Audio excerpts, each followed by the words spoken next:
Dumating na nga yung Gabor vacuum cleaner. Meron siyang manual, main brush head, 2-in-1 nozzle head, sa mga sulok-sulok yan, and then ito yung handle.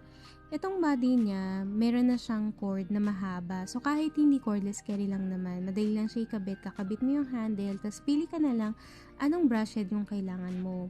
Ito, gagamitin ko siya sa carpet kasi sobrang dumi na. Ganito pala kalakas yung vacuum. Ayan. So, ayan. Nilinisin ko na siya.